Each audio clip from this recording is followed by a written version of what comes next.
Welcome to the Reloading Podcast here on the Firearms Radio Network, presented by Patriot Patch Company, Camerado.com. How's everybody tonight?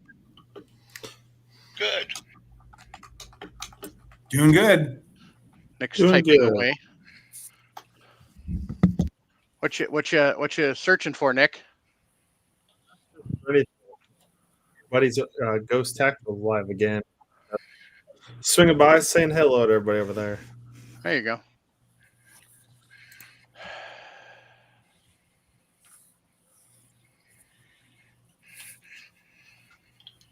Yay!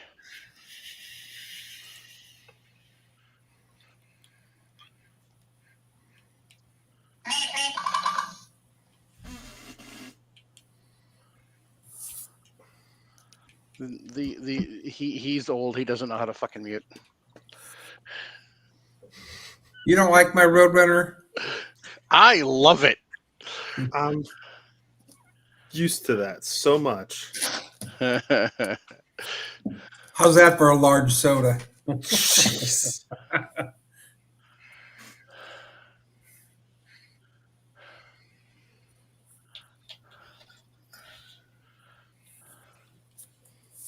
Nick, you got your cartridge corner ready today? I don't remember what it was. Let me see if the page is still saved in the book.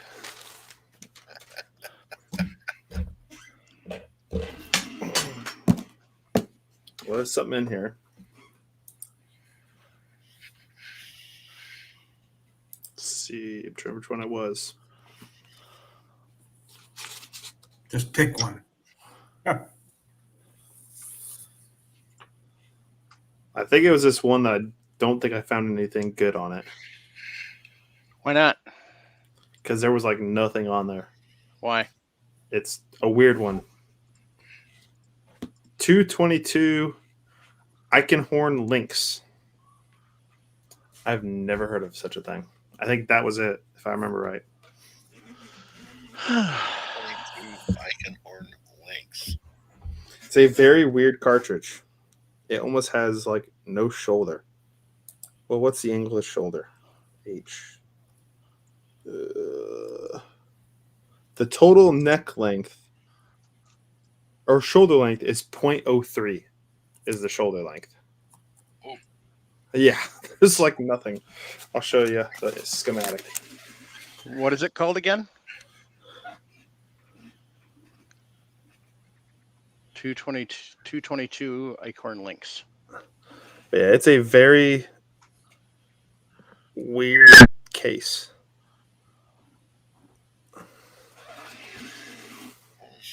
Okay, so it's got a blown out shoulder, and what's the case rim? Case rim diameter is 0.378. Okay, so it's a 222 case, blown out, and 224. So it looks like it's a very easy forming of the case. Yeah. Because you just take 222 Remington Magnum, trim it to 1.79 inches, and then it says use a light load to fire form in the Eichenhorn chamber. Okay. So it sounds like a pretty easy. I just couldn't find any actual historical information on the cartridge. Yeah, that is one. I have never seen that one, and then all the Yeah, it also goes by 5.7 by 43 Eichenhorn. Okay. So yeah, it's a standard 22 caliber, .224. Yeah. It looks like it's on like stuff on the lighter side, about a 50 gram projectile. Well, that's typical for that cartridge era. Yeah. Yep. Looks like the main historical data references from the Ackley volumes. Okay. What it looks like. Yeah. Is that a Wildcat that just didn't make it anywhere? I'm assuming so. That's what it looks like. It's some sort of Eichenhorn sounds Swedish. So I'm assuming maybe it was like an old Swedish Mauser Wildcat cartridge or something. Not sure. And they use a 22 Magnum, a 222 Magnum case to form it. Okay. Yep, 222 Remington Magnum. Yeah, it's one I've never really heard of, like especially if you've never heard of it, Paul. Well, I've heard of the 222 Magnum, Remington Magnum. That Yeah, but the Eikenhorn Lynx, or that's one that. Nope. Yeah, that's way. I don't even remember in any of my hand loader magazines that I used to get. Yeah. See, the book has stumped all of us. So there we go. There's one that it got to be an interesting one, because with a 50 grain bullet, I'm gonna bet you're about 3,400 feet per second with that case and that. According to this, using a 50 grain Spire bullet, using about 23.5 grains of BLC2, it says a velocity of 2640. Yeah. So, and I don't know if that's how that compares on pressure signs. I guarantee if I open Gordon's reloading tool, it's not in Gordon's reloading tool. It isn't load data. Oh, wow. That's kind of shocking. How many grains of BLC2? 23.5. That's right about where we're for some of our loads. Yeah. Pretty similar data for a 223, really. Mm-hmm.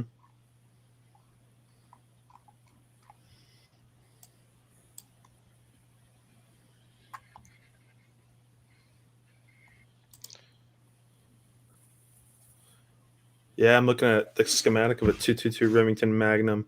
Yeah, it's literally just trimming. You're just trimming the case neck and then just setting back the shoulder when you fire for them. Yeah. That's all it really looks like to me. Does it give an age when that? It doesn't. That's one thing I wish this book did give, was when it was developed. I can tell you that in just a moment.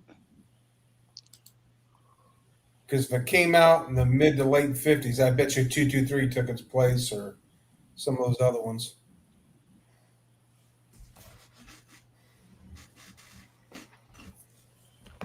No, I don't see it in Gordon's.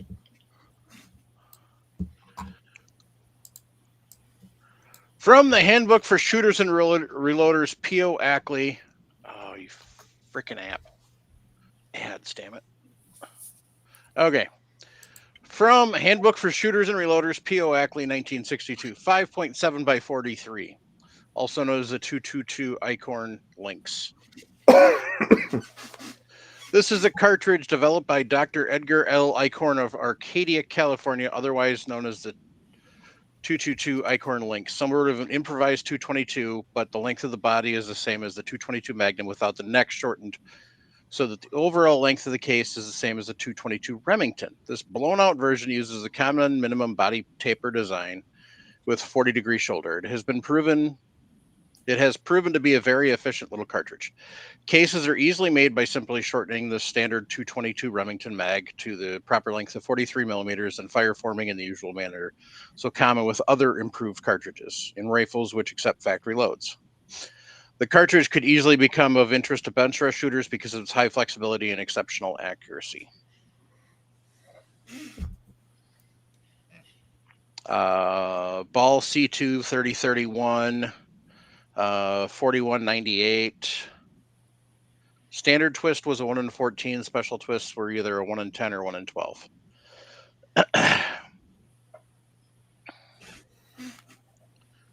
So that's from Cast Bullets. So, by the way, use DuckDuckGo, not Google. It was the 5th length. Yeah, because it's funny when I look it up, the 5th link comes up as the 2010 Blue Jays official guide. That's why you don't use Google. I was like, why am I looking at the 2010? So there you go, Raggle Fraggle. And it's not Einhorn. Oh, wait a minute. That's from a movie.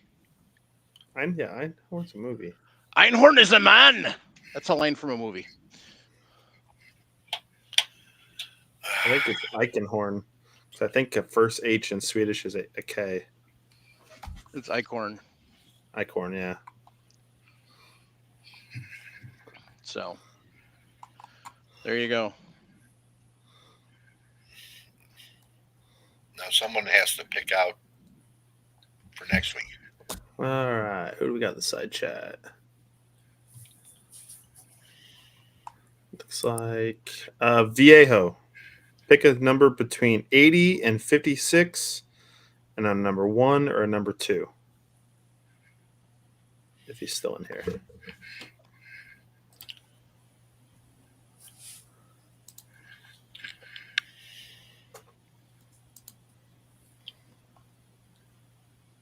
$67 and 2.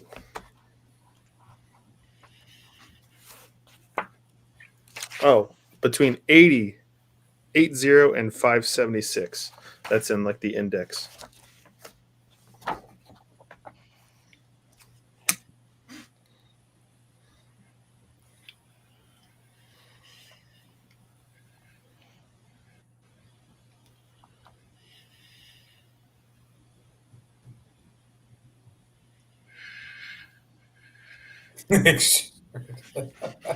We suck.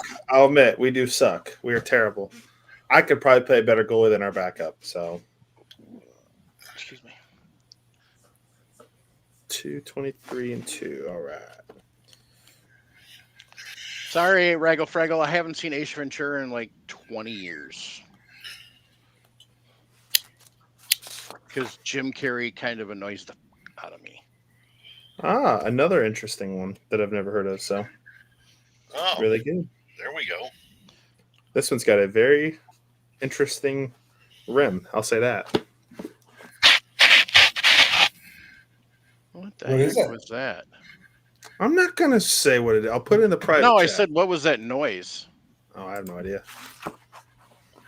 It was like somebody dragging something across sandpaper.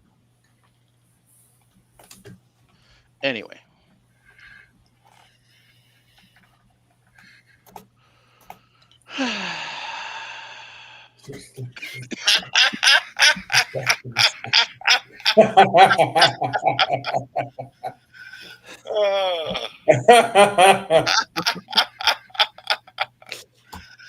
Boy, Oh, nobody gets cut any slack.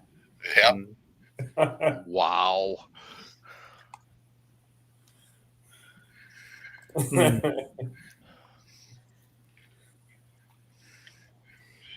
Yeah.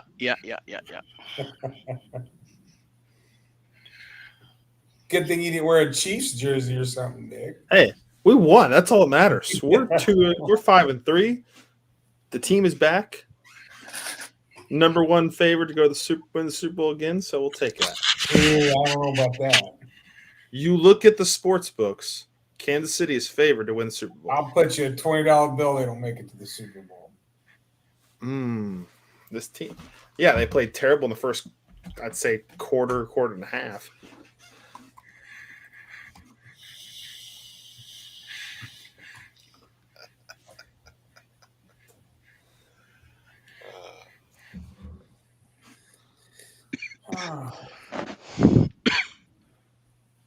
So what you been up to, Ray? Traveling for work. I'm out in the Carolinas right now. My last work trip for the year, and Sampling some of that barbecue out there? I haven't had that yet. Haven't seen much of it, but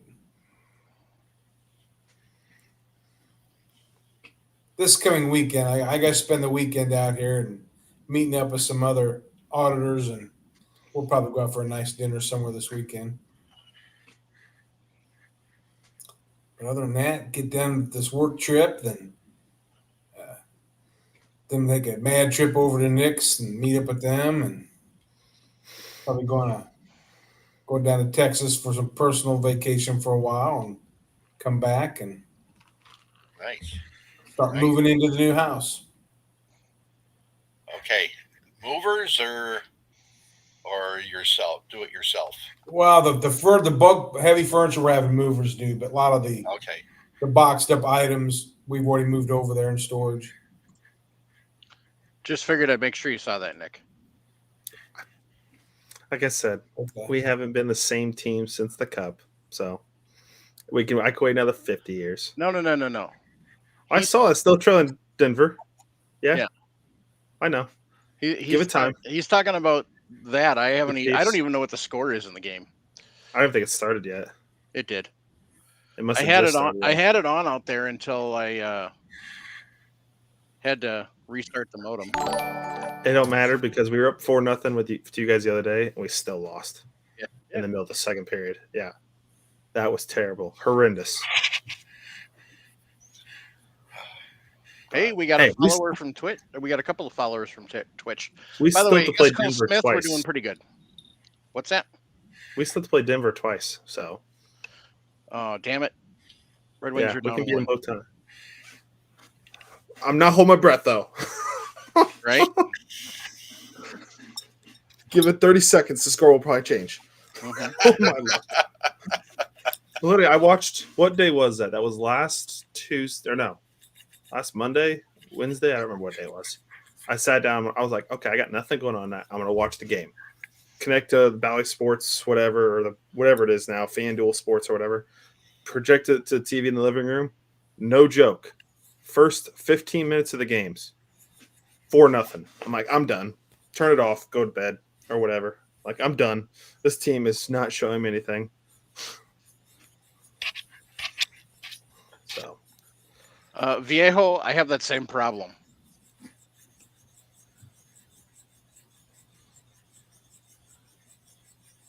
So, all right, gang. So, what's everybody been up to anyway? Because we didn't do that yet. We started talking schmack off the jump. Well, I got my new top end for my 2011 in, and Yes, you did. taking it out to the range, and so far so good. It works well. None of the magazines are bad, and yeah, find out more on Saturday. Nice. I got a shelf and a half done on my shelving Oh or wow! organizing. And no, I didn't just put it from one spot in the room to the other. So, and I finally found my missing ammo can of primers that I haven't been able to find for 2 years. Ooh, Holy cow! Down in good the back behind a shelf. good thing to find. Yeah. That solves a lot of problems reloading. Yep. Found out I had more small rifle primers than I thought I had. Thought I only had $1,000. I had 2,000. So, Okay. hey, Raggle Fraggle, I can do that from my phone. So I don't need to go and check them. They send it to me. So, Well, I bought a new rifle. Paul, what are you standing? I have a new Dillon 550 shell plate that I'm working on, Okay. and it's a good time to do it right now. Other than the Yeah. Other than this, whatever, Yep. It needs a little bit of TLC. That's from this afternoon. And the reason there's a stand on the ground is because my buddy just put a new stand up, and he hasn't pulled them out of the woods yet. So I could do it from the phone too.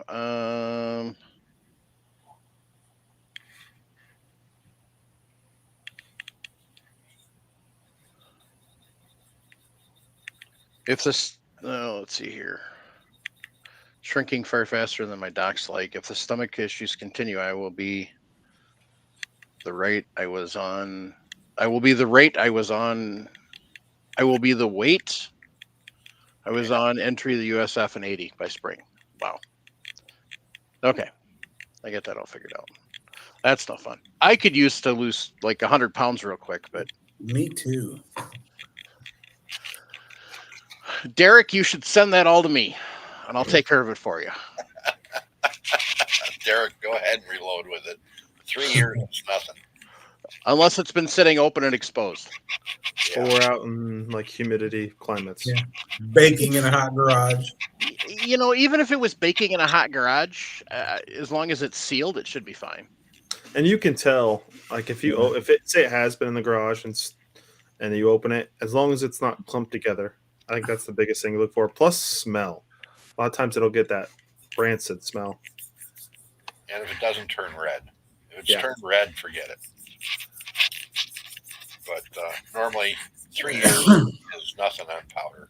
I got powder that's from the 70s I still load with. Yeah. None of my powder makes it that long, but I bought it secondhand and it was sealed still, so it was the old metal cans well, of IMR 3031. because I don't Yeah. think you're old enough to be born in the No. 70s. Right? I'm not, of course not. Like When this, you Nick? Yep, just like that. Old IMR 3031, bought it for $1 a can. Sealed. Yeah, but it's not that old. You've got the painted metal can. Yeah, well, that's not necessarily. Yeah, it's the paint, so it's probably 80s. When did they go to the plastic? Oh, it still smells good. That's a great Yeah, question. buddy. I've always known them as the About plastic. 2000. About Okay. 2000 is when they went to plastic. I was buying metal jugs of IMR 4320 until about 2000, and then they went to plastic.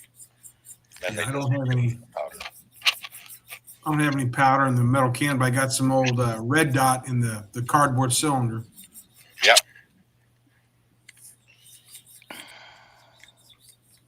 Yep. 8-pounders used to, 4-pounders and 8-pounders used to come in the cardboard cylinder. Yeah. So did the 1-pounders. Well, Anyway, I remember Alcan used to come in. hold on, Paul. Yeah.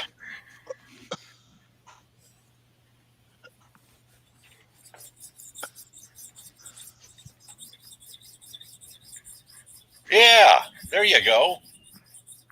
Alcan. Yep. You were 7. saying? Yes, Alcan number 7. They even came in 6-ounce cans, okay? Not even half-pounders. That's cardboard, Paul.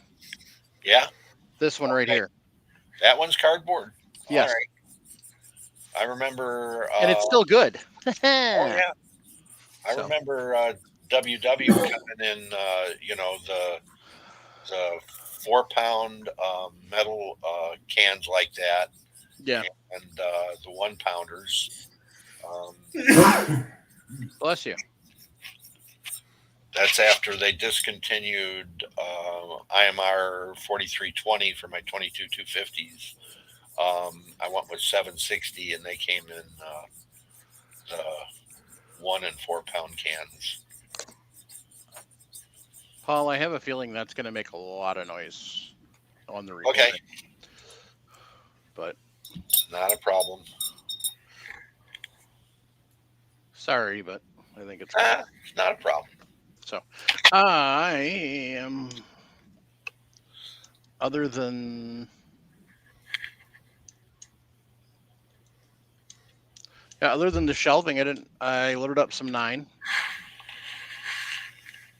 So, not a lot.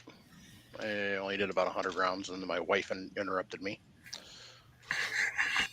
with some stupid ass cleaning project. So, one of the things I did find is I found my other 2 metal plates for the Lee bench setup. However, the progressive won't fit on it, so I either have to drill a hole, or I think I'm just going to use wood, because I did find my hardware. So when with Lee with the adapters, this is designed to go down in and hold this in place along with the side spots. These actually, once you crank them down, you can drill just a normal hole and then they're a square, so they'll pull in.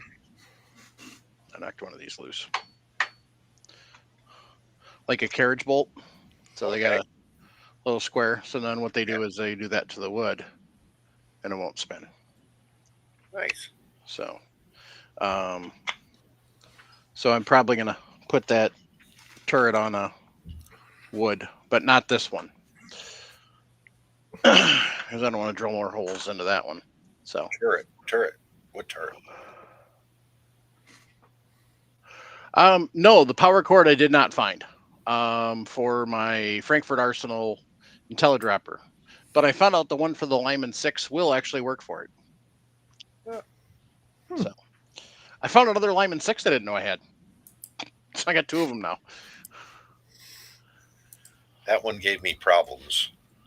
So You're not the first person to say that, Paul. I know plenty of people have had issues with the Lyman. Yeah. And I had a Lyman before that. Nah. Turret press. Okay. Speaking of Lyman, that's the one that I got from Dan when I swapped out the 650 for the Frankfurt Arsenal X10. So, while I'm thinking about it. So if you'll excuse me for a second. So my lovely little awesome case from Otis does not hold what it's supposed to anymore. So I told them if I could get a new one, and they said to send them pictures because they will warranty it. So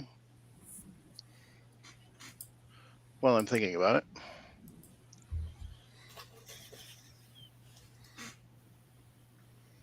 I'm going to take photos.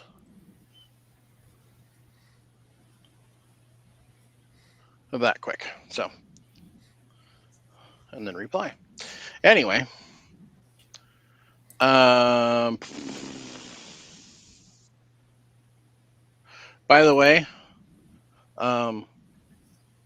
last week's show, the topic that we talked about didn't happen because I forgot to read the email that they sent me. I forgot to read all of the email they sent me. And lo and behold, the item that we talked about was on a embargo until the 12th of November. So I pulled all that stuff down. Okay.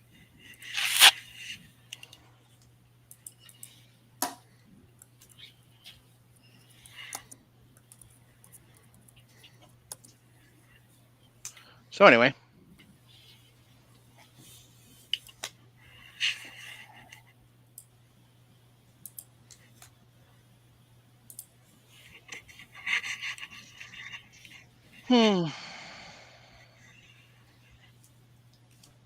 Ooh. NCAA delays rule change allowing athletes to bet on pro sports. Good, because somebody didn't frickin' think that through. I don't know if anybody heard, but the NCAA on November 1st was going to allow their athletes and their coaches and everybody to bet on professional sports. That's not going to happen anymore. So yeah, they have changed that idea for now, according to a thing I just got from ESPN. So obviously somebody must have grabbed their ears and pulled. Especially after all of the lovely NBA betting scandals that have come out this week. And it's gonna get that group's gonna get a lot bigger, it sounds like. Oh yeah. Yep, definitely. So. I hear there's like 8 or 9 teams involved. Mm-hmm. Currently. It's oof. Yep. So. Yeah. Obviously, the NCAA forgot about the whole point shaving things that they've had in the past. So. Yeah. Because let's let our college athletes bet on. Anytime there's betting, it's mob connected. Absolutely. But yeah, let's let our lovely college athletes start betting, and then all of a sudden they're going to get in a hole, and they're going to owe somebody money. Yeah, that'll work out just grand. Well, they're already paying them for their likeness and stuff. Let them spend their money. Yep. I wanted to do a quick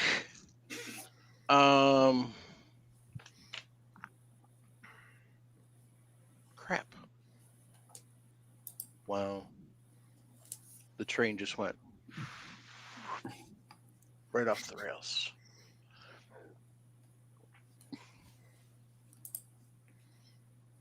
Son of a biscuit. Anyway. So behind me, you'll remember. I have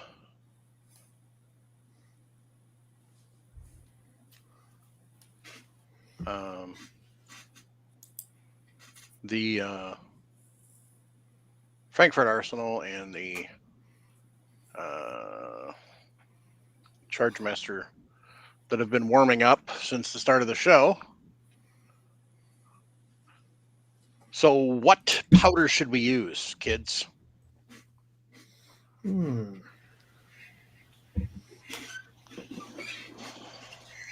stick powder.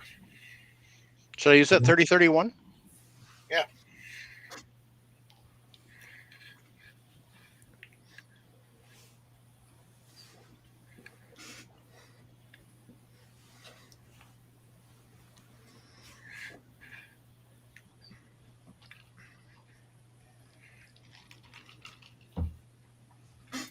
By the way, if anybody's looking for trail cameras, the Cabela's ones, the Cabela cellular ones are amazing.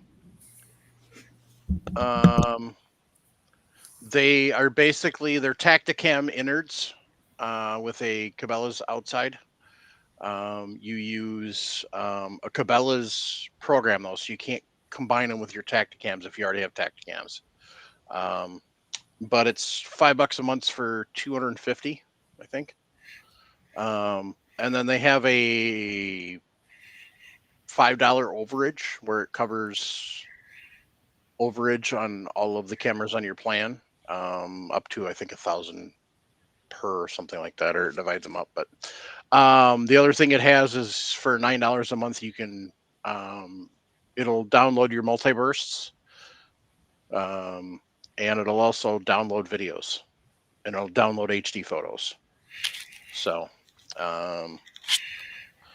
you have to actively go in, and it'll automatically download the 3-shot bursts if you set it up for that. It will, but you have to request the HD photo, and you have to request the video. So, but by the way, Glock's overhauling their entire lineup, with the exception of the 43X and the 48. I have a theory on that, but I'll hold it to myself. Because California. So, I think California blackmailed them into it. I think they said that we're going to haul you into court for this unless you change something. And we're not going to buy any of your guns anymore for law enforcement unless you change something. So, I don't, Chicago's dragging them into court already. I mean, Glock, I think this is also Glock doing their thing to prevent major court cases continuing. Sure. So I say give it 6-8 months. You'll see every other generation back on the market in non-banned states. They'll turn them into the new V model. Will strictly be your banned state guns. So like your 10 round versus your 17 round. Yep, I guarantee that's what it's going to turn into. So I give it time. That's what it's going to. I've seen enough of these in the industry before, just not on this scale. Yep. I see that happening.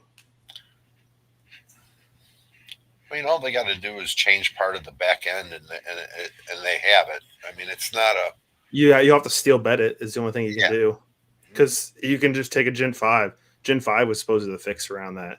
They had Yeah. that piece of polymer. Mhm. It's literally going to have to be steel bedded frame. They're going to have to redo the frame, which now this puts the whole kibosh on pushing the Gen 6 at SHOT Show. That was supposedly going to come out, but we'll see. This may be the Gen 6, that's all. They're just sitting there saying, instead of carrying all these different models, we're just going to, cut back.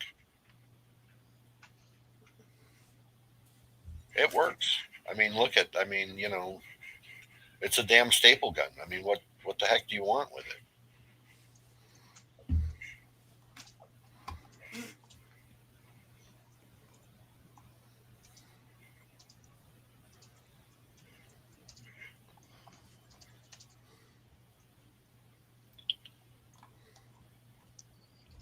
You guys hear my typing? Did you guys hear my typing? I'm just wondering. Yes? No? Okay. All right. So I gotta move the camera because I thought one thing and then decided to change my mind. So where did I put that damn thing? All right.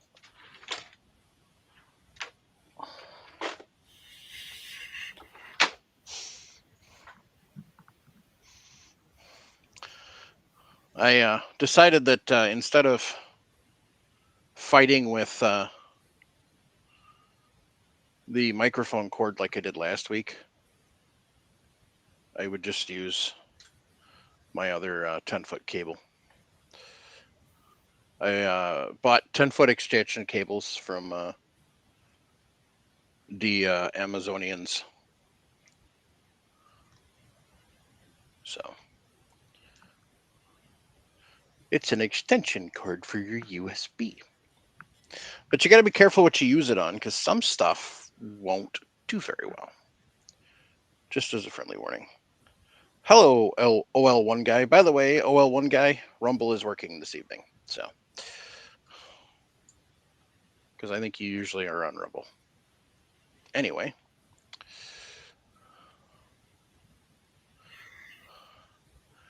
So I'm going to go quiet for a second here. Ooh. Come on. Out.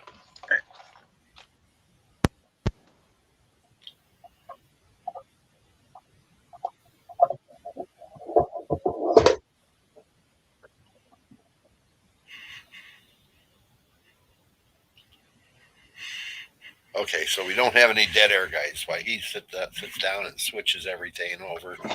That was probably the best 2 minutes of the show. Nobody can hear me.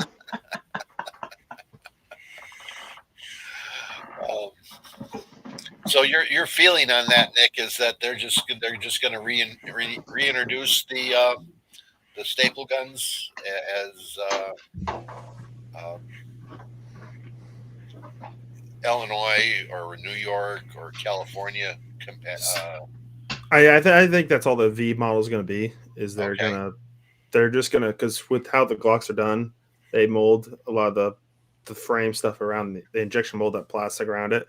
So all they do is modify the molds, and that's really what this gap right now is them basically their engineers going back, redesigning things, and then they're gonna, of course, re-inject the molds with. It has to be steel bedded there, that little piece where on the back plate to get around all this. And I think give it time, you'll see it. I've seen it in other stuff in the industry that you just do this to get around cases, and then give it 6-8 months, and you'll see normal Gen 5s back in Kansas, Missouri, Tennessee, Kentucky, stuff like. You'll see them in those states. You don't have to worry about anything. So I think you're kind of right. I think they're just going to say, no switches anywhere, and redesign the whole back end, and then just say that's it. You know, otherwise they'll keep their lawsuits going, and because they said, well, you just made it available just for um, states that are, places that are suing us. It's kind of already that way now with banned state guns. There's only ways, like, because with California, you can only buy a pistol that's on the registry. Right. So that's a state. Okay, we make this V model Glock compliant for the registry, which it's not going to be anyway, because unless it's a single shot fixed magazine, it's all these weird things that California has. It's not going to fit the registry. And for instance, California complaining about that their law enforcement's not going to buy them. It's law enforcement. Law enforcement has bypassed every gun suing thing possible out there. So why does it matter on that front? It's just BS that they're trying to push, and because it's like during the Sandy Hook situation, Remington happened to be the AR he had, so Remington took the fall on the lawsuits for that. Right. It's the same thing. It's just because Glock can be readily, or not readily. It takes some talent to convert it illegally. Sure. You're breaking a federal law, first of all. Second of all, it's not really easy to convert. Third of all, the part itself is illegal. I think that's what they're doing, just to get ahead of it in case it goes further. And my hope is that this is just a fill-in to the point where we get to see back all regular.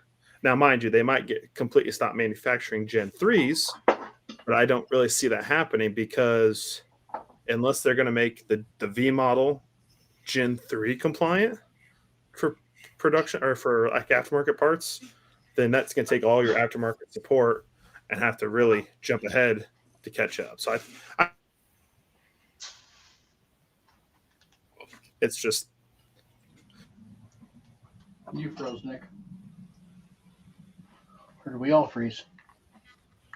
We kind of all froze there for a minute.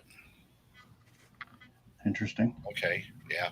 All right. We're all moving now. So, but I kind of agree with you, but I still think they're not going to make it, restricted state compliant, and not do the whole thing.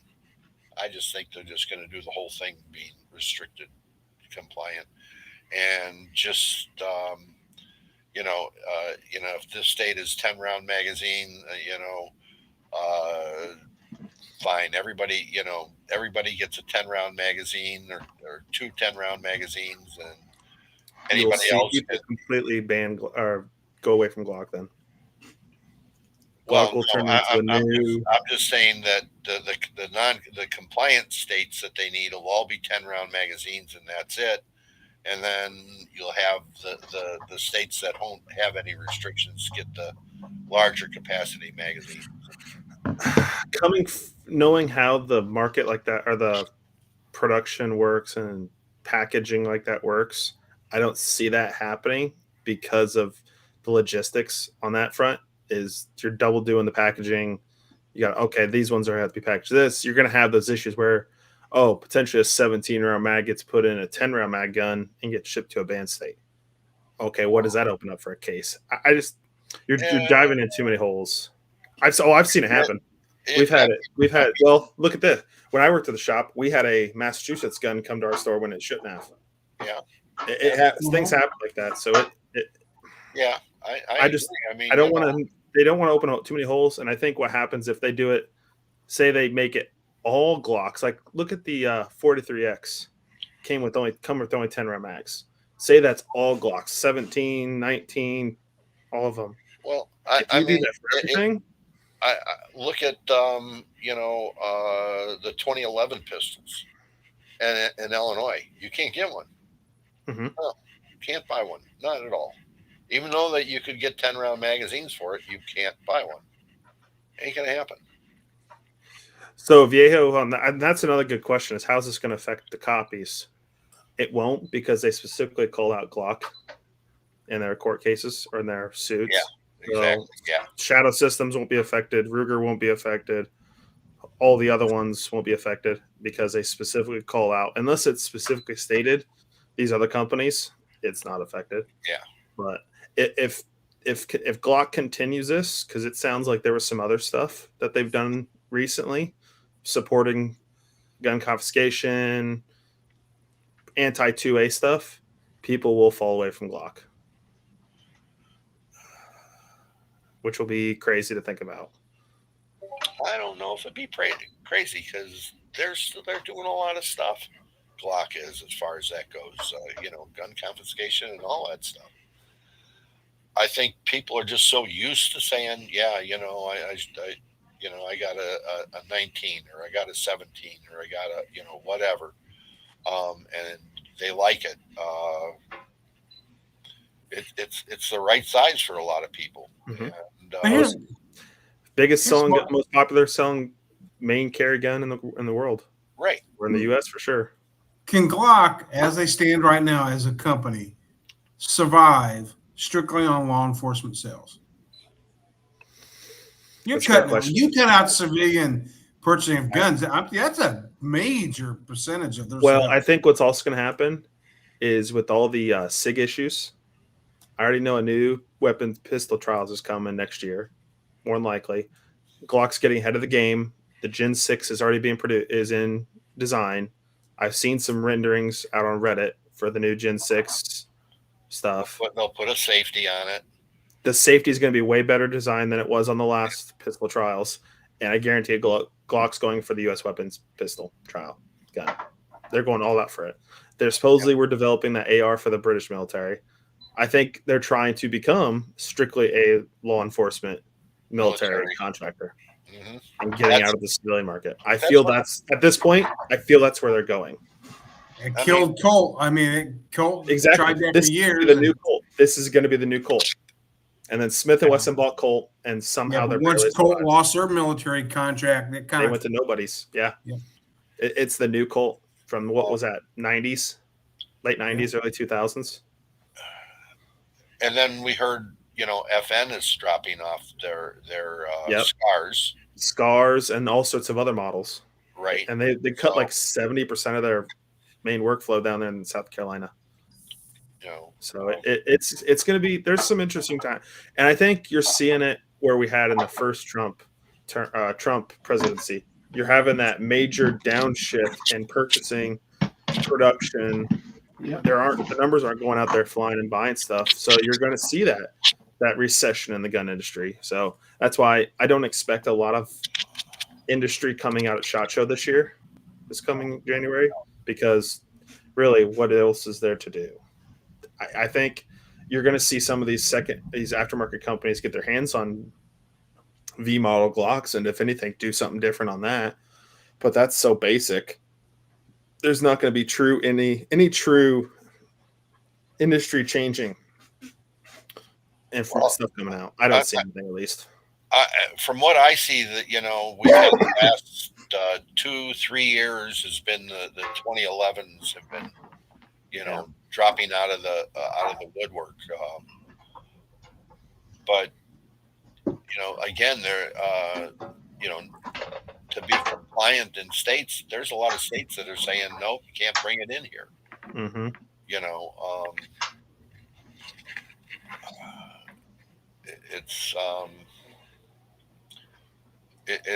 It's really interesting as far as until somebody can get the cases to court,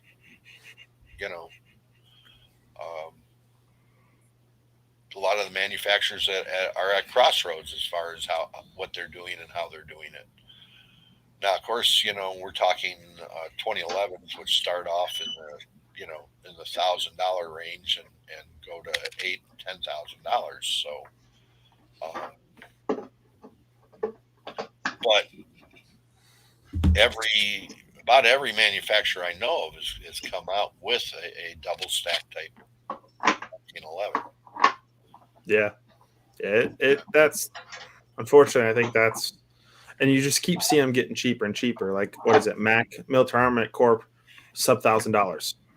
I think those are going to be the new market to push that people are going to try competing to get. How cheap can we truly make this and run?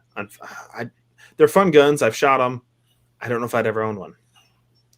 I enjoy them. I think they're a better shooting pistol than a Glock or any of the striker fired guns. I like them because of the triggers. Mm-hmm. But I'm old school too, so I mean that's what I grew up with. Glock came out, and we all sat there, looked at it, and said, "Nope, But and like to answer Raggle Fraggle's question, if you want a SCAR, buy it now. Yep. PS90s are going to, as far as I know, are still being made. I've even asked FN myself in person at SHOT Show. They will never make a new production SCAR or FAL. Your closest you're going to get is either buy an original or a DS Arms. And of course, a high power, you got to go high power. Those are fun to have. But I don't see them ever producing a modern FAL. I think the tooling is too far gone if they have the original tooling. And they probably even sold it off by now, knowing the FN. Definitely. They probably sold to Argentina. Who knows? One of those countries. The cost alone, Nick, that'd be I remember who I was talking to. $3,500 rifle. I mean, easy. or more. Like, look at a Swiss K31, a normal, one of the best bolt guns ever produced. That would be a $3,800 bolt gun to make today. Yep. With the way the bolt locks up, it's just ridiculous. You're not going to make a modern gun with the craftsmanship they had back in the 40s, 50s, 60s. Nope. It's just not going to happen. And have it to where most average Americans can buy it. So do not buy the new FN high power. Junk. Yeah, they're junk. If you are looking to get a high power that is a little more reasonable, the TSUS makes one. I haven't shot it though, so I can't tell you that for sure. SNS makes them. SNS Imports, which are SNS Arms now is what they're called. TSUS. It's TSOS, SNR are all one company, but their parent company called Inglis Manufacturing. Yeah. So, the new Gerson. Yeah, it's all Gerson. It's all that parent. So my buddy has a Gerson, and he has Smith or the Springfield Armory SA-35, and I like shooting. His Gerson was nicer, I thought, than the Springfield. So spend another $500-600 and get an original. Yeah, you're about $1,000. Oh, I see them all the time for $1,100-$1,200. No, I'm talking Gersons are like $350.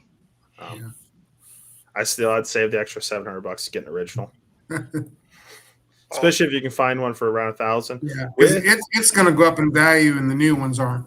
With Dirty Birds, especially.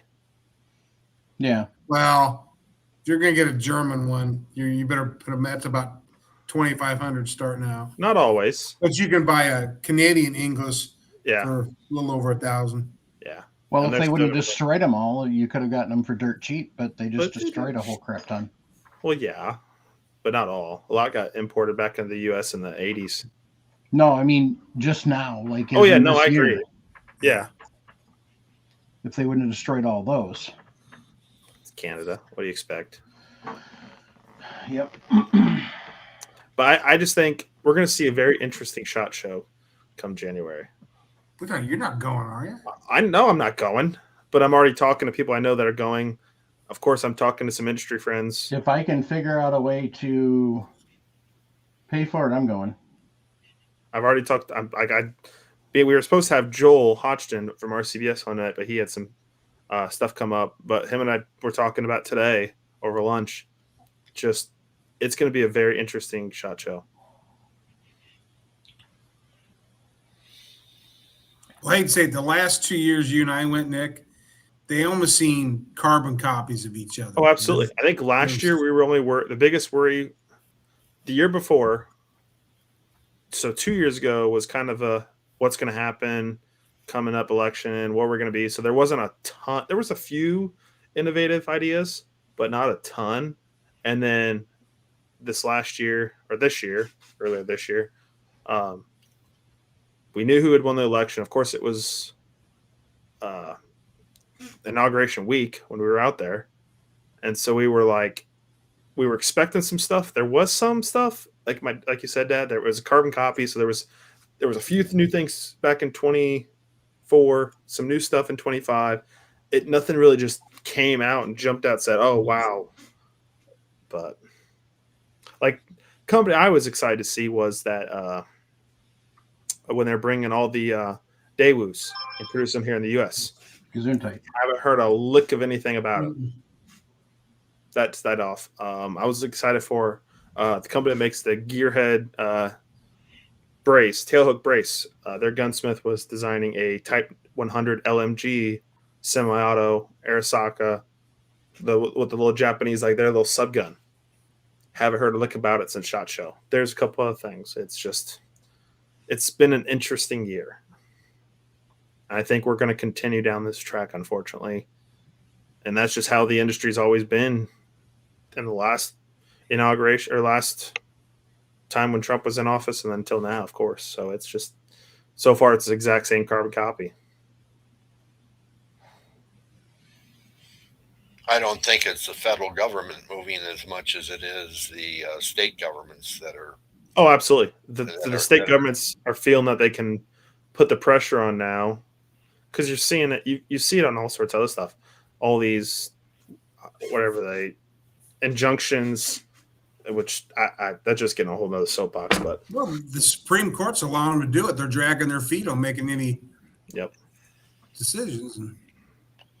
And the Trump DOJ is trying to tell them, we want a couple of these cases to come up before you. Mm-hmm. And the Supreme Court, Ray said, is they're dragging their feet on it.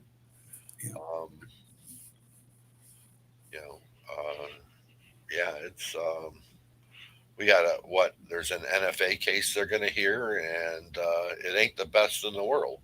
And the guy's a drug dealer and a drug user, and he had an NFA weapon, and he tried to say, well, you can't convict me of that because of the Second Amendment. Actually, there are people thinking that it is the perfect case. Okay. Because if you think about it, what's our biggest thought on the Second Amendment? No restrictions, right? Yeah. So at the time, he wasn't an escapee from jail. He'd done his time for his previous things, and he was done. So he was technically considered a regular citizen, correct? Should be, yes. So theoretically, and the bottom line is, we have a legal system and a justice system, okay? But if somebody is not ready for prime time, which means if they're not ready to be out and about and have all of their rights, then they shouldn't be out and about. True. So, and this is, I don't necessarily agree with this opinion. I don't disagree with this opinion, but there was people saying that this is actually a really good case to really do away with that modifier that they love to throw on. Okay, so we're trying you for this, and this. Oh, and you had a gun, so we're going to throw that on there too. And that type of thing. I wish I could remember who was talking about it. I want to say probably Gun Talk. Gresham, I think, was talking about it with probably one of the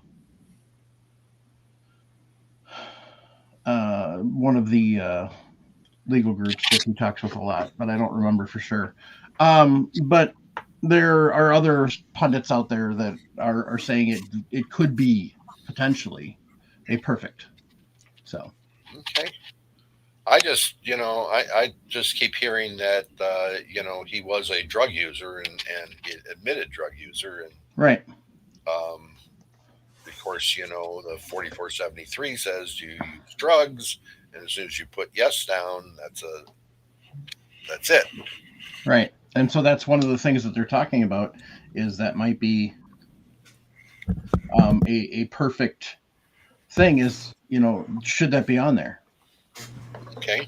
That was kind of the thing. Frankly, in my personal opinion, marijuana needs to be removed from a class 1.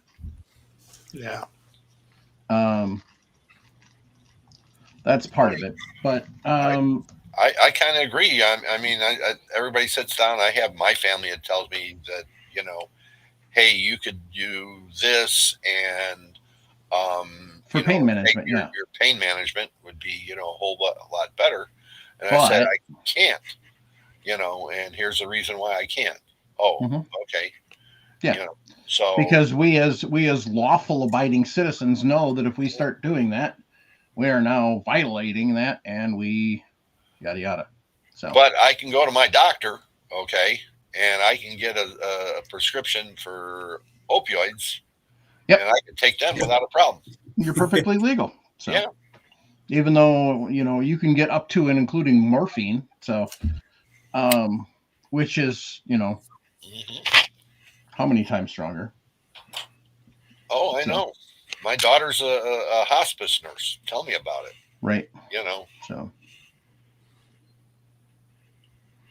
But. Yeah, it's stupid. So. All right. So as you see, I've got the Frankfurt Arsenal app up on my phone. I had that paired already, so we already went through that at one point in time. For RCBS, when you bring it up, their app, this is what you're looking at.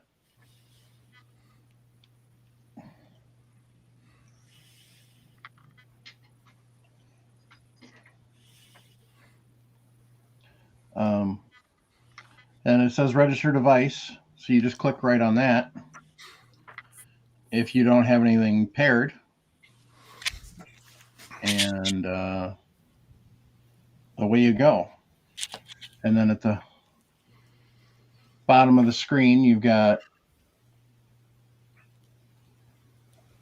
your little control buttons.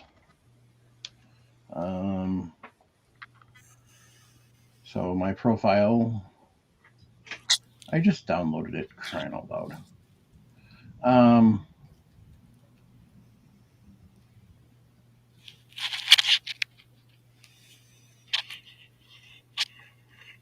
So it's showing them not paired with a device.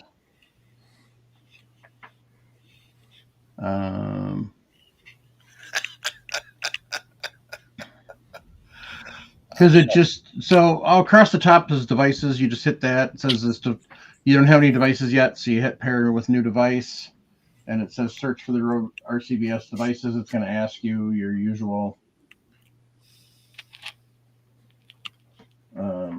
You want to put it close to the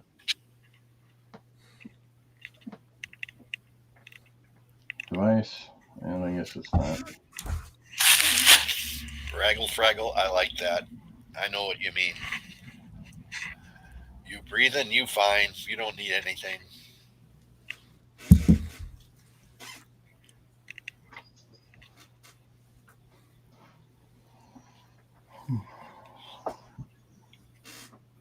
All right, so it's not cooperating at the current second, so we have a plan for that.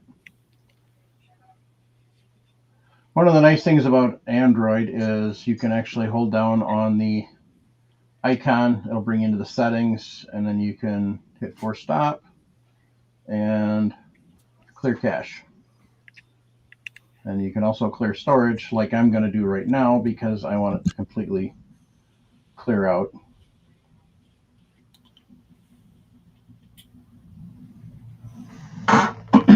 Because for whatever reason, the app, it's not showing up. So,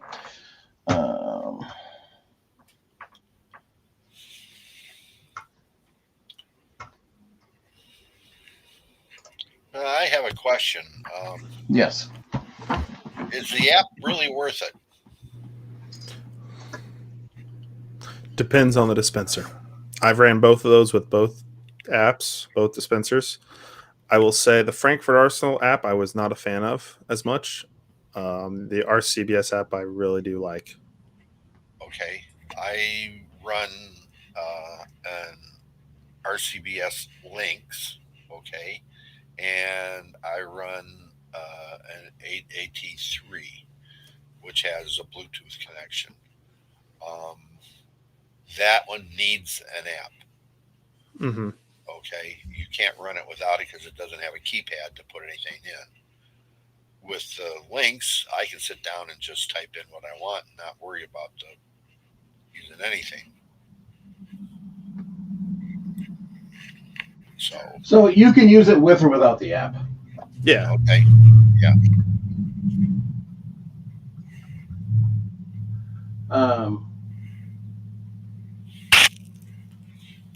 So in the app, you can create your log. You can do load logs and stuff. A lot of extra stuff on here I don't need, which is annoying me. Yeah, that's the only downfall. That main screen does have a lot of extra stuff. So I can hit calibrate, which it's not ready to calibrate because I haven't even balanced it yet. So on both of these, they have a circle bubble to tell you when it's level. So you can kind of cheat and lift.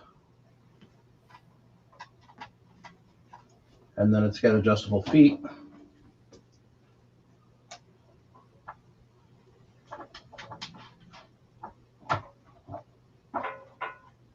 Which you can just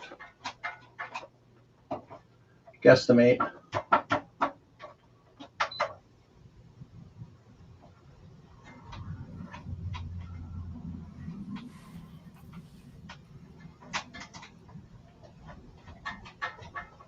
Sometimes it's trying to figure out which way to turn it.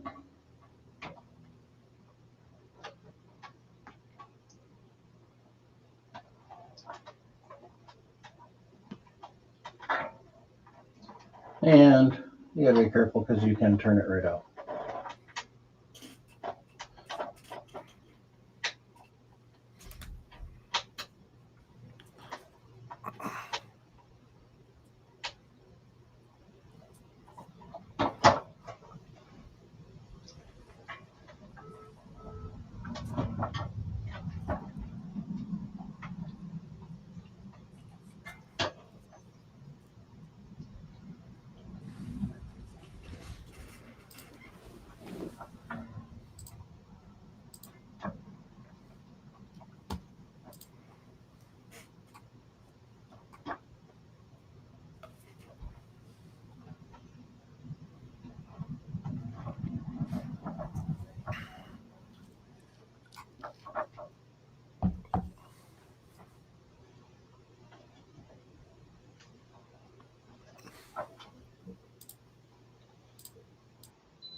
So basically what you're looking for is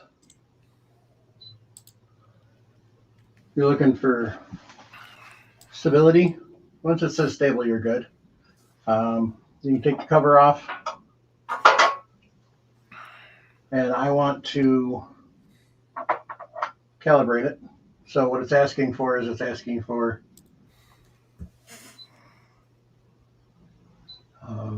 a weight, which I hit there.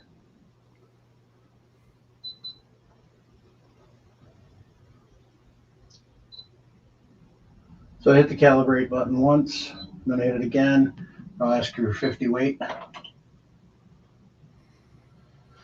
And this time it decides to just jump right to 100, so I'll put my 100 in there. And then wait for it to be stable. This is where the phone's nice, because I can hit it on the phone without bumping the table. So you can zero it from here.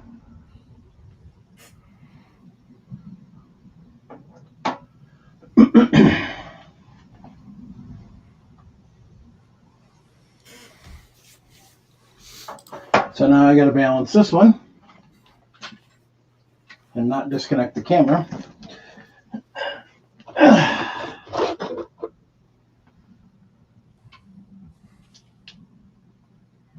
which I just did.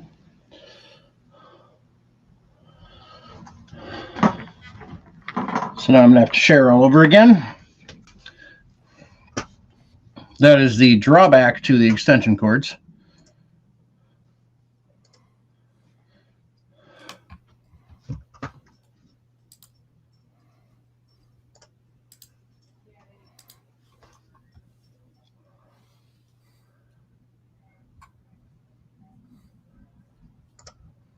There we go.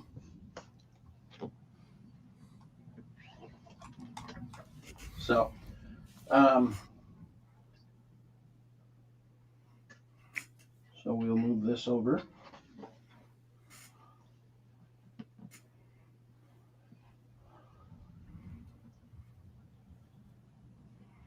So once it in, I gotta zero it or level it. The nice thing about the RCBS is the feet stick out a little more. So, and anytime you're doing this, you always want to start with your feet all the way up.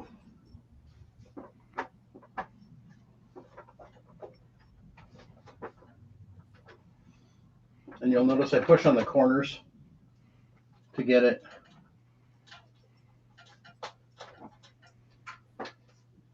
so it's not rocking.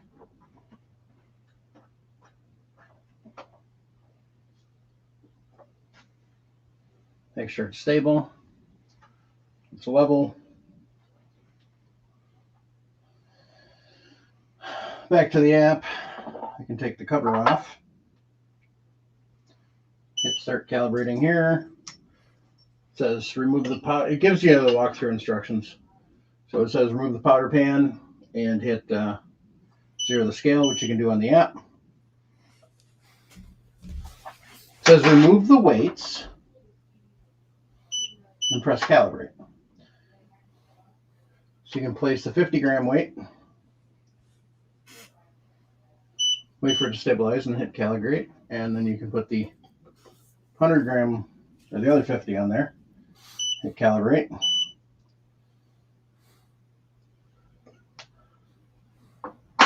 Remove the weights, put the powder pan on, zero the scale. Okay. So RCBS has a powder memory. So I can type in IMR 3031.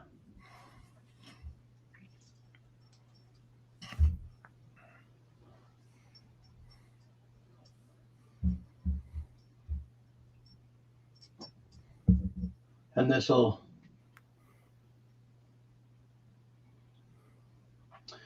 if you're going to actually configure it by the powder. So, which we don't have time for tonight. This is all can be, with this one, can be, I want to Bypass. say, So, same with the IntelliDropper. You can bypass stuff. So, yeah, but you can also adjust the oh yeah, with this one. Yes.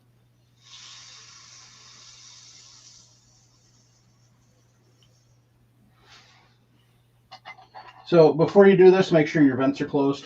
So you don't have I to hold it. believe on the RCBS it's got a open vent alarm. Nice.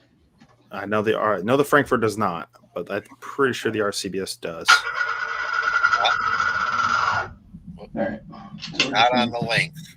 Yeah, I think it's one thing that's added to the or the Charge Master. Yeah. Which it needs. Okay. So.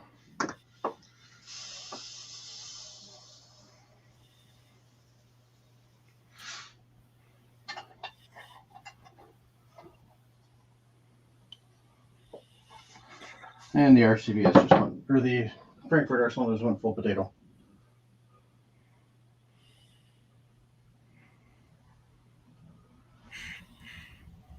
So.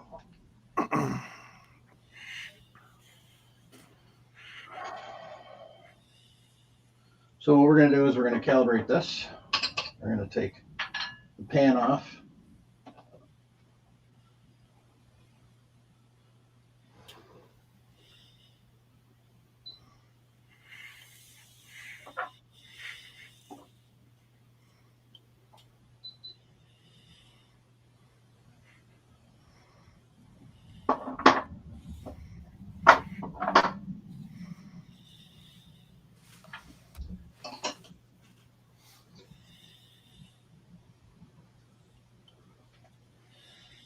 All right, hang on a second here. My phone keeps going to sleep quick, so I gotta go change that setting quick.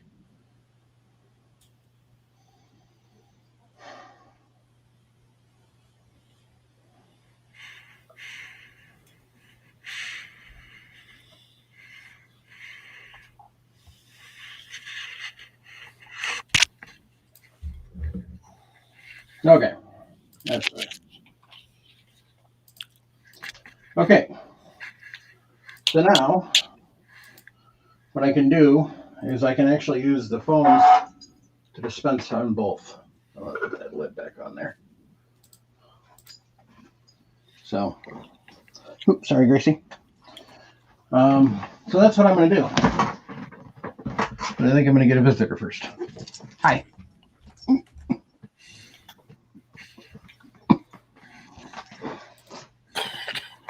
Bye. So with the IntelliDropper, I'm actually kind of liking the app a little better because it's simpler.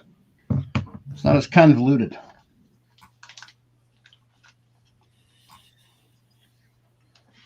So with the IntelliDropper, I can literally just type in, pick a weight, somebody. 39 grains. So I can type in, hit load, hit 39 grains.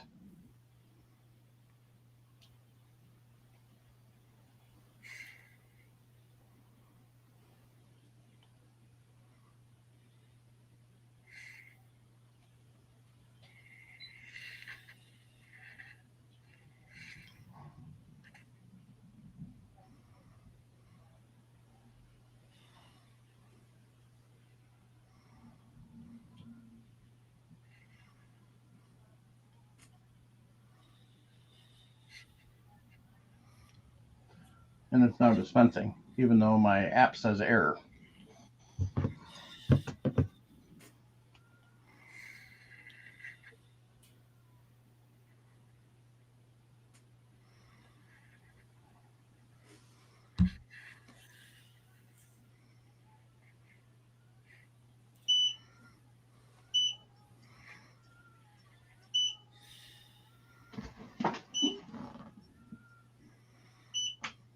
We're going to take the cover off. Now, see, that was the nice thing is I had the cover on the tube, and it recognized that. Oh, I did not. Never. That's pretty smart. Yeah, it was beeping at me.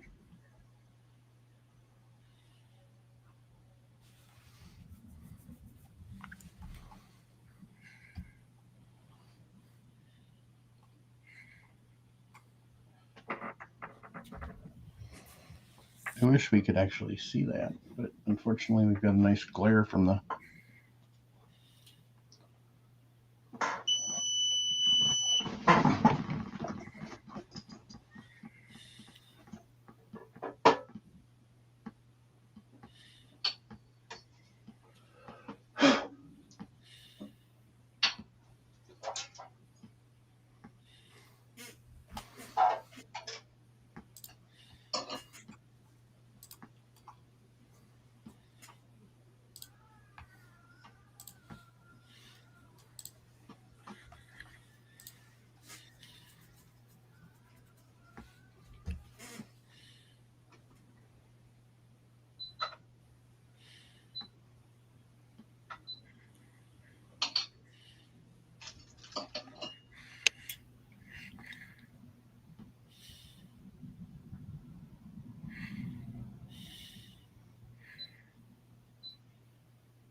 Okay.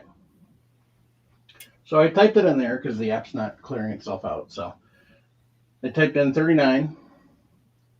And then what you do is you actually hit this button here. And away it goes.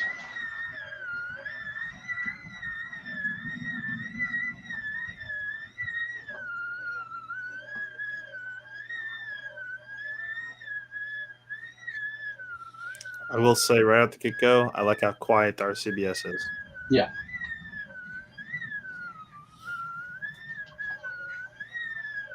Now you didn't do the powder learn function, did you? I did that on neither of them on purpose.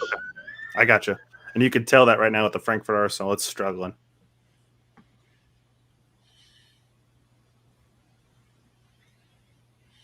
All right, so they're both at 39.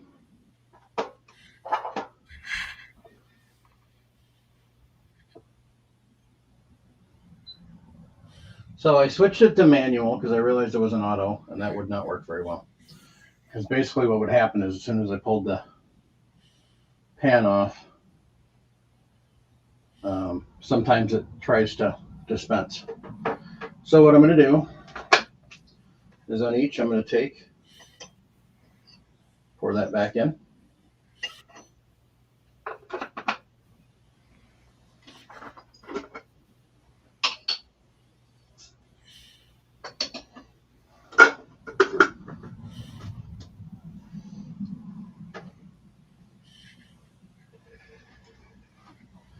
And then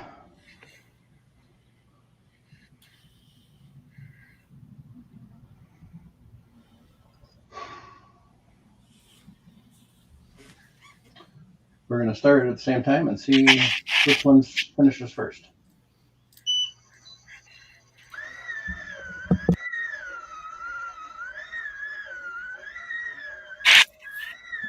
So from the app, the Frankfurt Arsenal took longer to begin with.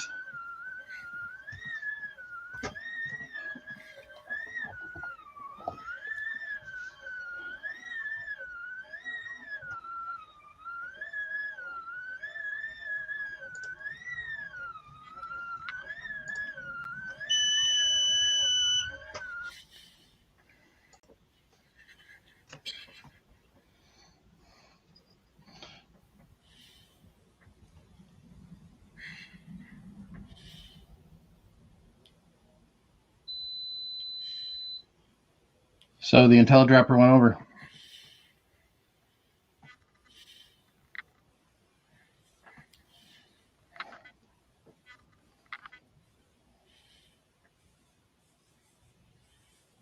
Now, keep in mind, I didn't do the powder programming. Both of these have a deal where you can run, and it'll actually run the powder throwing various charges automatically. My intention on this is I wanted to do the basic, here you go, have fun. I just took it out of the box and set it up and I was in a hurry. That's what I wanted to do. So we'll throw a couple more charges and see what happens. And I'm purposely not leaving the tops off. I could, but I'm not going to. So.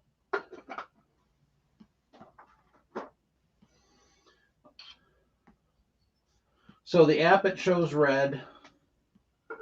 On the screen, it's blinking over. So. All right. So from the app again, here we go. At the same time. So before the Frankfurt Arsenal even throws even one kernel, the RCBS was already at 12.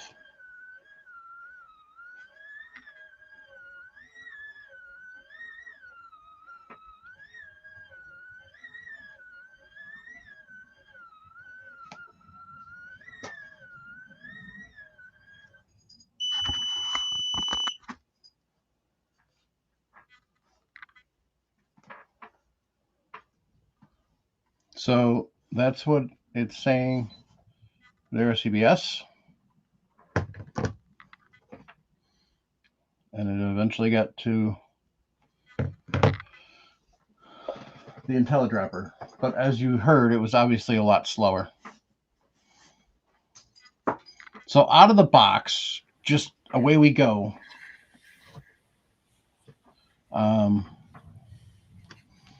The RCBS was quicker. So, and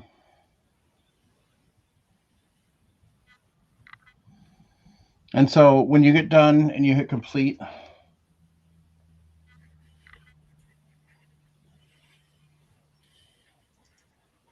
RCBS gives you a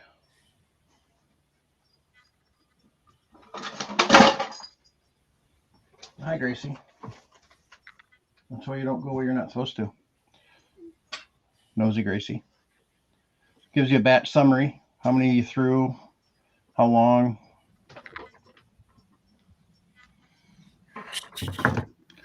Whereas the IntelliDropper does not.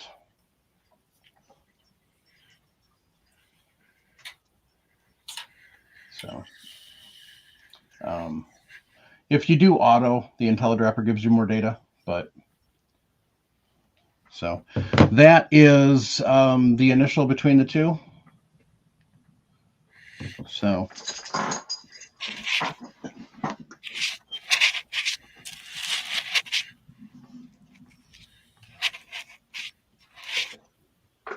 So as you look at between the two dispensers there, yep.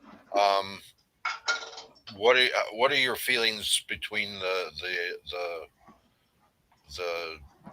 Franklin and the RCBS? Your feelings towards them? Initial. Yeah. RCBS kicks its butt out of the box.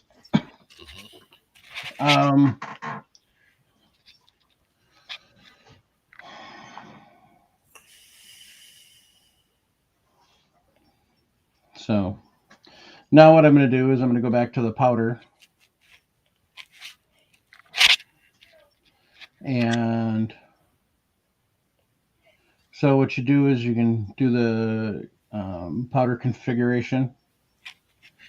Okay. So you put the name of the powder. And so it's got two settings. You can do it for standard.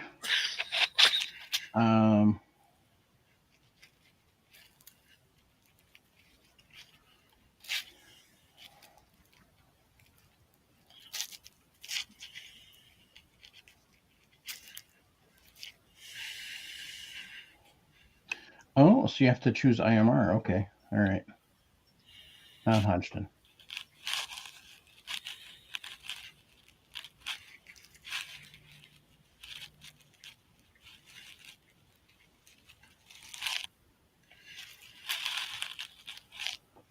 Nick, does yours come with a large tube installed? Because I don't see the small tube.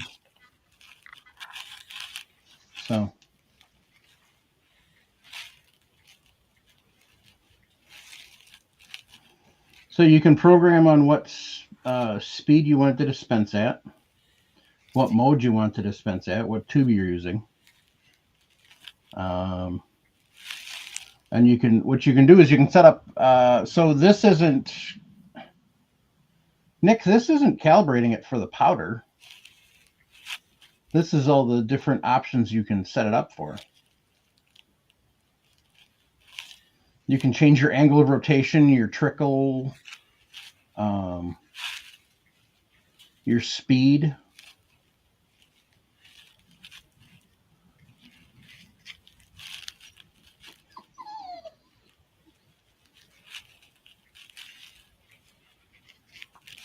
And then you can hit test dispense and you can put your grain weight in there. I thought there was a learn mode, but I'm not 100% seeing it on the app.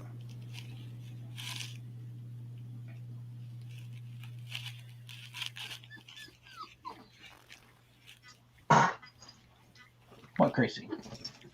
Hi.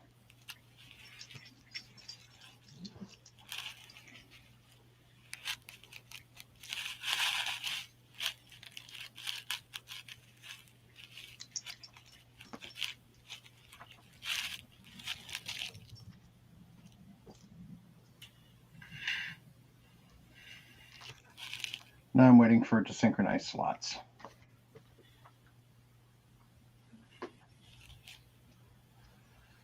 Good grief.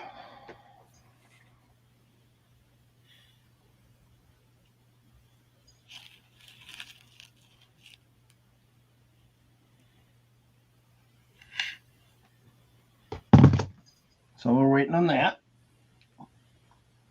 We'll go back to the Frankfurt Arsenal. We'll hit powder calibrate. And so now what it's going to do is it's going to throw a charge.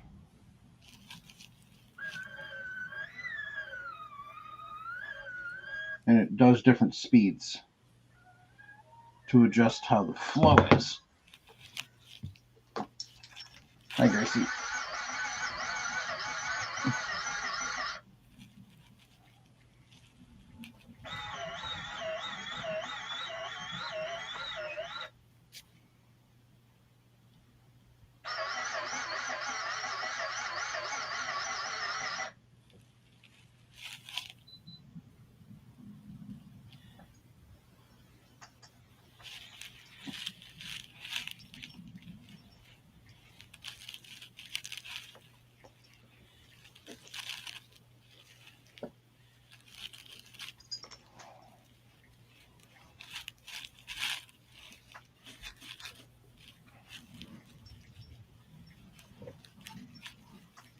So it does have a powder learn, Nick.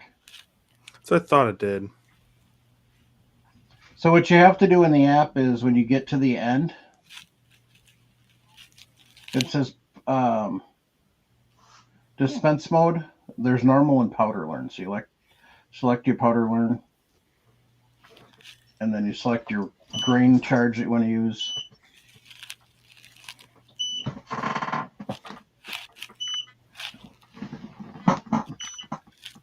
And it's beeping a whole bunch. And now it's starting to go.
All right, so now we've done the powder calibration on both.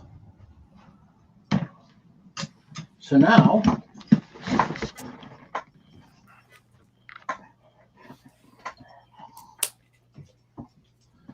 let's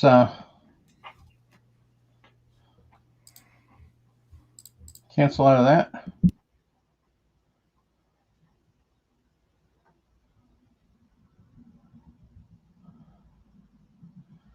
And we'll put in our powder charge. We're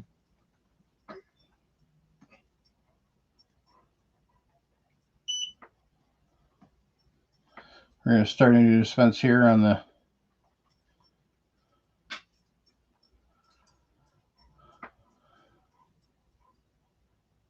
RCBS. We switch it back to normal.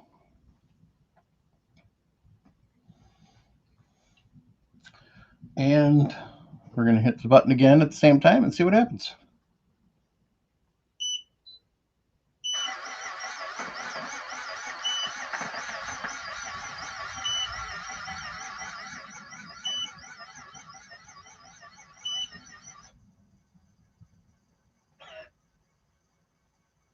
So for a first charge, the RCBS is slower because for some reason it had to do all that beeping.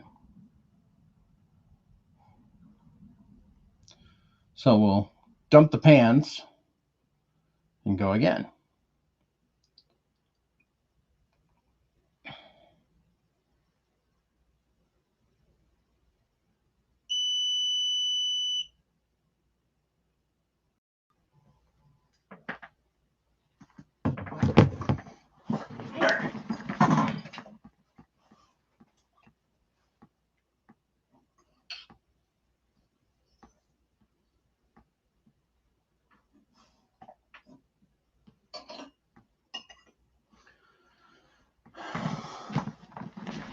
Always check your weight pans to make sure there isn't any powder kernels on there, because it happens sometimes.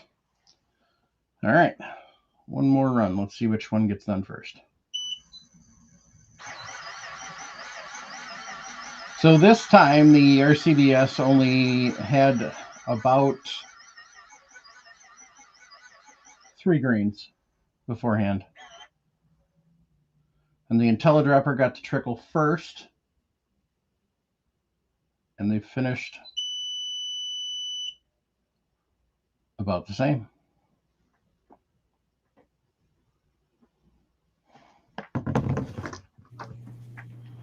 So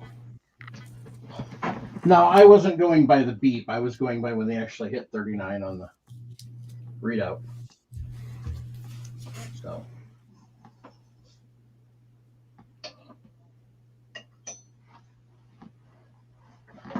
we'll run one more time just for funsies. On your marks, get set, go.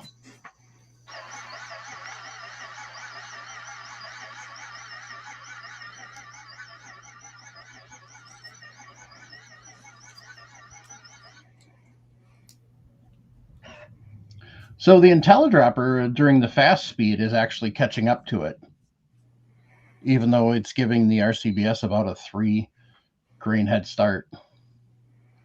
IntelliDropper's done. RCBS is still trickling.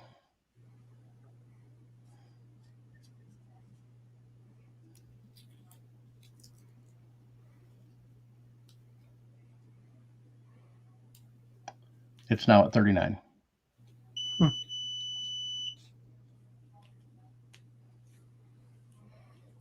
So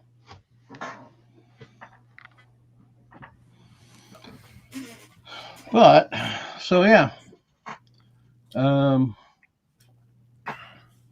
that's the gist on those two.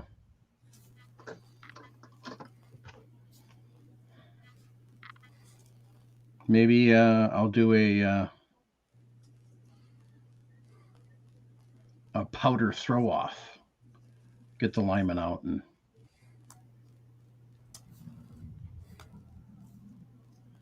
stupid raccoons. That is so annoying when your camera goes off and it's just frickin' raccoons. You know that?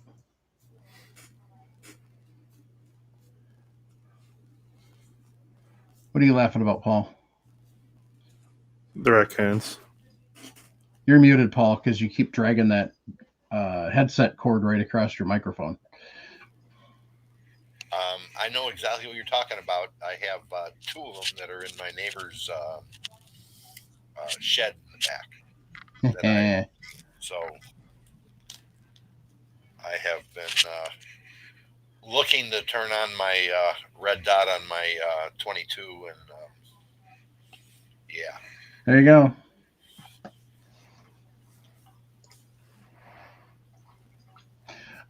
So LRO DAR 22490 said some on Rumble a little while ago, when I was hooking up the extension cord. He says some USB equipment requires more power than what the extension provides. So yes, keep that in mind. So, but alrighty. So, you know, obviously this is just one test. Your mileage may vary. You know, we could, you know, run it 10 times and come up with 10 different responses.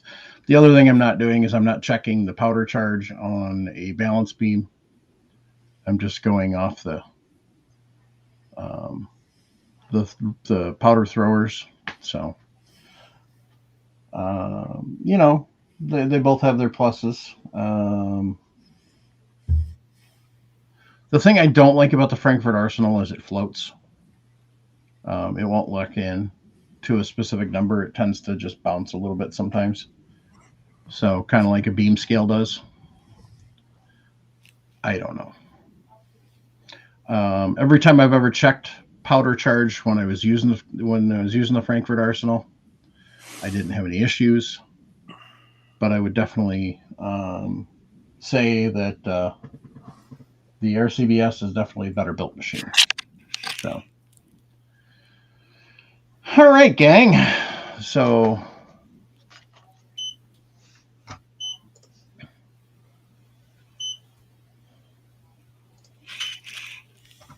now it's beeping.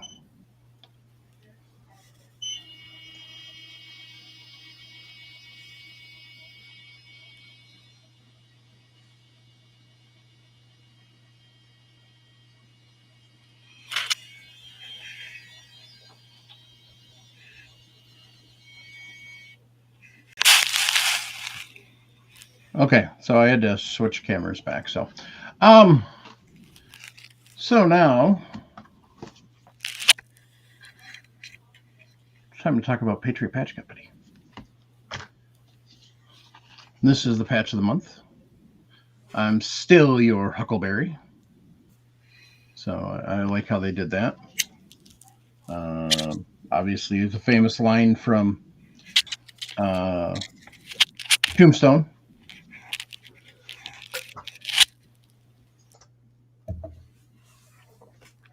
And one of the things that is funny is one hand he's got a revolver, the other he's got the tin cup.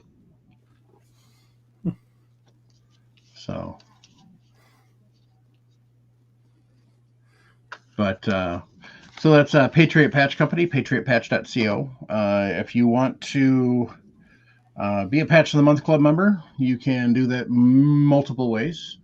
We have signups available through YouTube and Rumble. Also, we have the original on https /firearmsradio.net/category/podcast/reloading-2 as it's scrolling across our screen. If you go there, you can also hit the so you can hit the support the show, and that'll take you to Patreon, where you can sign up to be a Patch of the Month Club member and support the show. You can also, if you want to get one of those awesome shirts like Paul's wearing, or you want to get a cool tumbler like this, or you need a hoodie, you can hit buy our merch, and it'll take you over to Southern Gals Crafts, where you can get those different projects. We also have can koozies in case you're a slow beer drinker. You know, frankly, you shouldn't be drinking your beer that slow, but you know, the koozie's nice for, you know, your second and your third and fourth, you know. So you buy 6 koozies, and then you can keep your extras cold while you're waiting. So also swing over to camerado.com. Sean Heron of the We Like Shooting podcast, also known as the president of Firearms Radio Network, created his own camouflage pattern because he didn't like what was out there and it didn't work for where he hunts in Colorado. So he created his own. And when he did this, he took the base pattern and he just changed out the color schemes. And he's got a whole bunch of different camo options, kind of like what they do with digital. So it's pretty cool. He's got some stuff that's serious. He's got some stuff that's fun. So swing over there, check it out, and use coupon code RELOAD to save some money.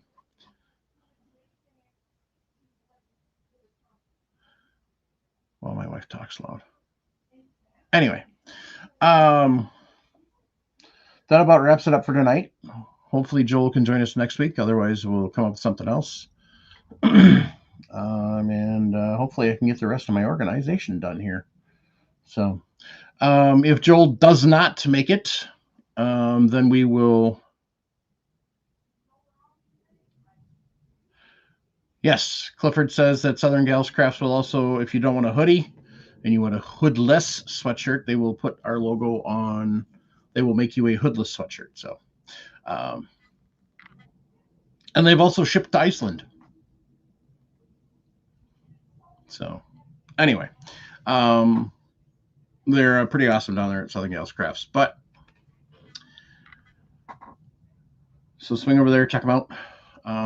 We got the t-shirts and then the sweatshirts, and then they've also got the making fun of the ATF sweatshirts. So check them out, pretty cool. So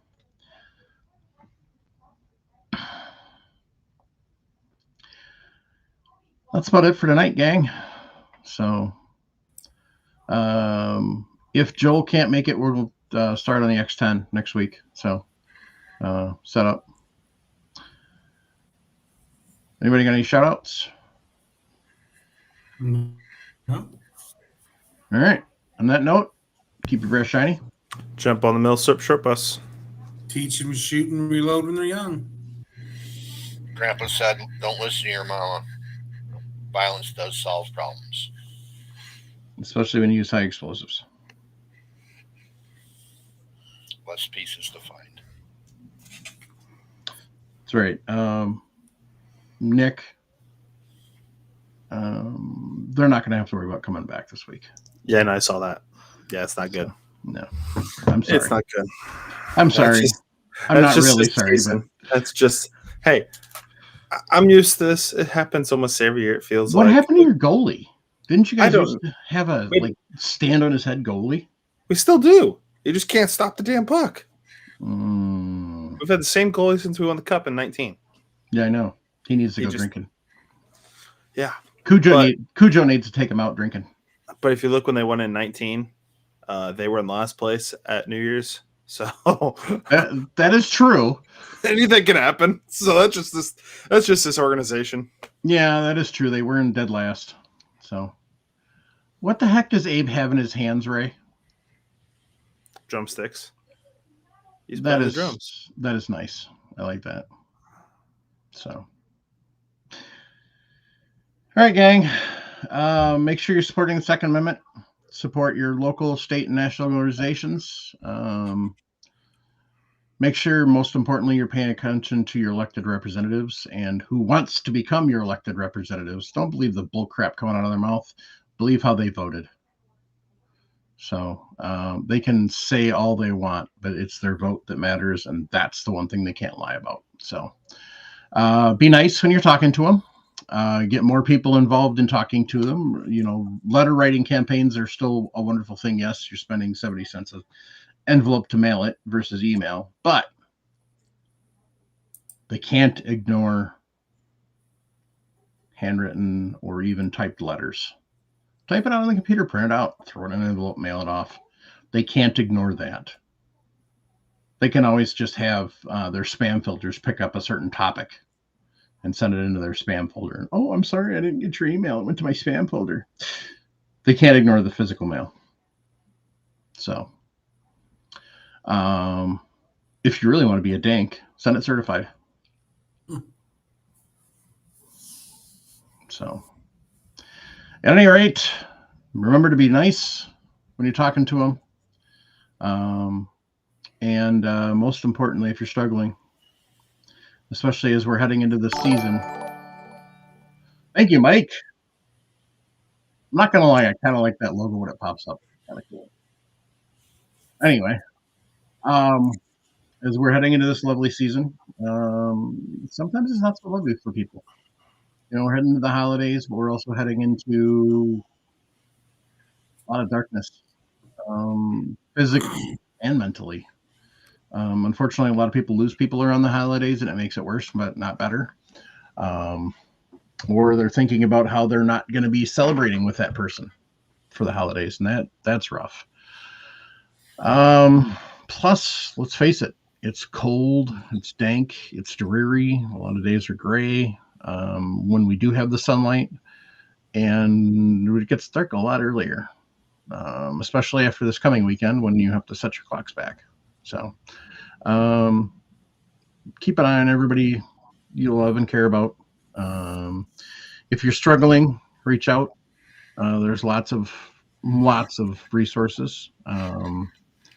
You can, from anything from like Walk the Talk America to your employer EAP programs to your local county social services.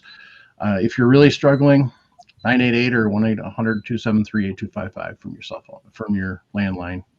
988 from your cell phone. If you're a veteran, hit 1, and it'll get you lined up with a little more capable of handling the I don't want to say difficulties, it's just differences that you may have encountered that you may need help with. I'm not shorting anybody who hasn't served. I'm just saying that sometimes it's a little bit different. So we want you here. We need you here. And we want to help you fight the good fight. Keep fighting every day. So I guarantee you there's at least one person here who wants you here. Probably more. Probably you don't realize because of whatever reasons. When you're in depression, when you're in the midst of a really bad depression, you tend to shut everybody out and ignore everything. And you don't realize the people that are there to care for you. So reach out, get some help. Thanks, folks. Have a good night. Good night. Night, y'all. Good night.